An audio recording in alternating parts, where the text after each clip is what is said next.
Hello, I'm John Sykes. I'm a geologist and a mineral economist, and today I will outline the case for tin minerals exploration.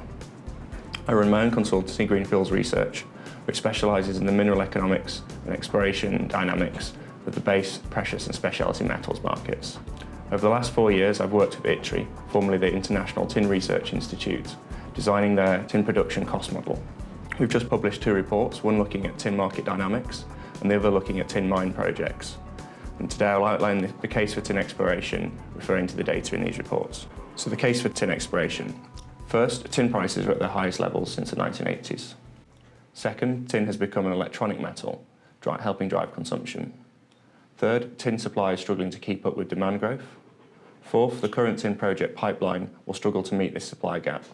And fifth, fresh exploration for high-quality tin deposits in low political risk jurisdictions is urgently required. First, tin prices.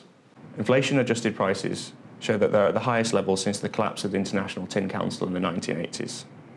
As you can see from the histogram, the prices in the $15,000 to $30,000 per tonne range we've seen over the last few years are very unusual. There have only been 3 periods in the last 100 years where tin prices have exceeded $20,000 per tonne in real terms. World War I, the collapse of the International Tin Council, and now. The key demand driver has been the conversion of tin to a modern electronic metal. Between the period 2005 to 2008, the solder market in Western Europe and North America switched from lead solder to tin solder for environmental reasons. Whilst this substitution has largely been completed in the Western world, it is still ongoing in China. China has partly converted to tin solder. Despite this, China still makes up over half of tin solder demand, which in itself makes up 1/4 of total tin use. So why are tin prices so high now? Well, tin has become a supply-side story.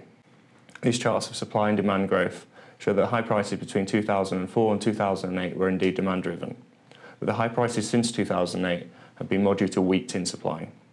Mine supply in particular has not only failed to keep up with demand, but has actually begun to decline. Tin mine supply has declined for 5 of the last 8 years. Even in years when tin demand has fallen, mine supply has fallen even further. So why this terrible track record in tin mine supply? Unlike other base metals, tin mine production is mainly informal mining. Such production is typified by short booms in output before rapidly declining. This has occurred in the tin industry before, in Malaysia, Thailand and Brazil, and is thought to be occurring in Indonesia now, home to 1/3 of global tin mine production. After a long period of underinvestment, a number of the key tin mines are also ageing. In particular, the San Rafael mine in Peru, which produces 10% of the world's tin mine supply, is thought to close in the next 5 years. Finally, much tin is mined in high political risk jurisdictions, such as Bolivia and the Congo. In fact, Australia is the only OECD country where tin is mined. The political problems in the Congo have been further exacerbated by the conflict minerals issue. This trade in tin minerals sourced from militia-controlled mines has now been banned. All of this, however, means that current tin mine supply faces many challenges.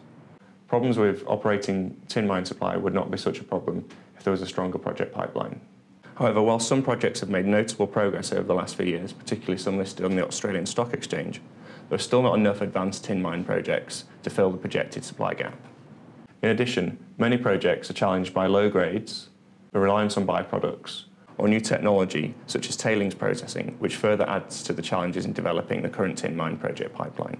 This is why new tin exploration targeting high-quality tin deposits in low political risk jurisdictions is urgently required. Since the collapse of the International Tin Council in the 1980s, there have been few major tin discoveries. As can be seen from these slides, many of the current projects are in high political risk jurisdictions or challenged by low grades, so a high-quality discovery in a low-risk location may have the potential to be fast-tracked into production. This is the case for tin exploration. So in summary, the case for tin exploration.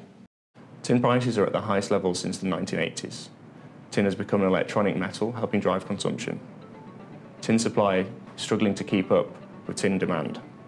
Tin project pipeline is suffering from underinvestment, and exploration for high-quality, low political risk tin deposits is urgently required. I hope you found this presentation informative, and thank you for watching.